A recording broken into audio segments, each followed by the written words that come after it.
points are around the horn. Presented by Captain Morgan, part of Happy Hour. Lakers down 40. Seems appropriate considering that's what you pour out when your homie dies. Darius Soriano.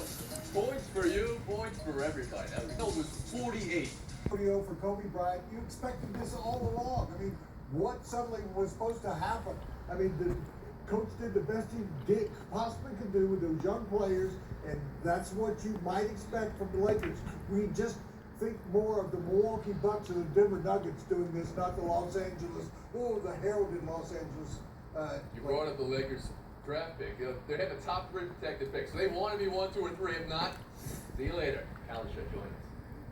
Yeah, I mean, this has to be rock bottom. I mean, obviously, they've been sailing along pretty close to that all year, but it seems like it was a national story a couple days ago when a team won a game by 60, and there was a debate about whether or not that hurt the sport. Now, they were 53 points behind a team that had a losing record at that moment. Utah was 36-37, so they're not playing Golden State, and they were down 53, and they had to pull back to get it to 48.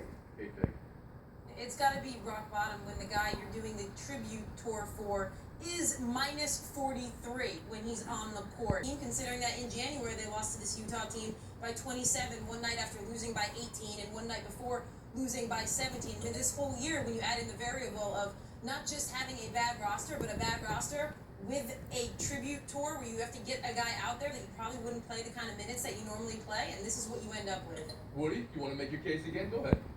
Well, I just think that we saw the Boston Celtics, and we know they're not back on top, but they went through a period like this at one point in the franchise's history. The 76ers were a world champion. It's not as if that you expected Lakers to be the great team year after year after year. We knew this was coming. As LZ pointed out, when they gave the contract to Kobe, they knew he was at the end of the career, but they wanted him to finish his career there. And that's exactly what you got, was what we saw this year. Yeah, I was going to mention LZ made the correct point about giving Kobe all that money. That guaranteed it was going to be some degree of bad, and yet he's created a feel-good story for himself, even though he got booed a little bit last night. Everything's been fine for him. It's just the team that sucked. LZ, you want to make the last point, seeing as all your panelists gave you points already?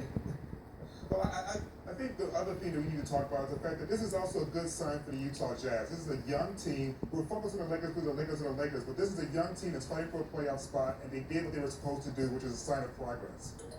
Maybe they were supposed to win by 20 or 30. They won by 48. We'll move on. Let's talk.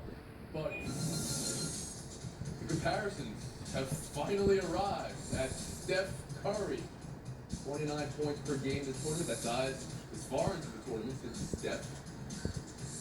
Woody, is heel stock rising from this tournament? I'm surprised that it's not rising more. And looking at the mock draft that I trust, he's still not even in the top 5 in some of those. I feel like what he's accomplished there, the 39 points, in regard to Ben Simmons, you'd think he'd fall a little bit because honestly, number 1 overall did not participate in that year's NCAA tournament. So I'm amazed by that even though he has not been around since the end of the season, and that terrible finish, talking about the Lakers last night, that terrible finish they had in their last game and what happened to him. I mean, he just fell off the map. He's still right. So you think not being in the tournament should hurt a player's draft stock? It hurt Ben Simmons' NBA future. Well, it's not going to. I mean, we thought all year long, but people like Hield coming along, and you still would think that he would, based on his tournament performances, move up to the... That Hield's, of course, draft stock has gone down, at least in some eyes. Now, somebody could decide to still take him with the first pick, but there are people raising questions. I've heard Fran Fraschilla and others raise them about, everything about this young man. So people are going to ask questions. As far as Buddy Hield, I think he's helped himself a little, not as much as you'd think, given the performance he's put on, because pros are going to look at it. Well, he's 6'4". We wish he was like 6'6". He's a senior. We wish he was. Right now, but the second he steps onto a court for a pre-draft workout, people are going to be reminded of why Simmons has been projected as the number 1 pick. As far as Buddy Hield goes, I think his stock has gained some ground, considering that there is some recency bias. You can't help but be a scout and have the lasting impression be, see this guy look a little bit like Dwayne Wade, but with a really good three-point shot, and think, okay, that's a guy that has performed big at big moments, and I think that matters in the minds of scouts more than even they would let on when they say that they're only going to consider the full body of work. I think Buddy's helped himself in the sense that he's confirmed what we already knew, which is a big-time player in pressure situations. He proved that during his entire senior year. The thing that what's been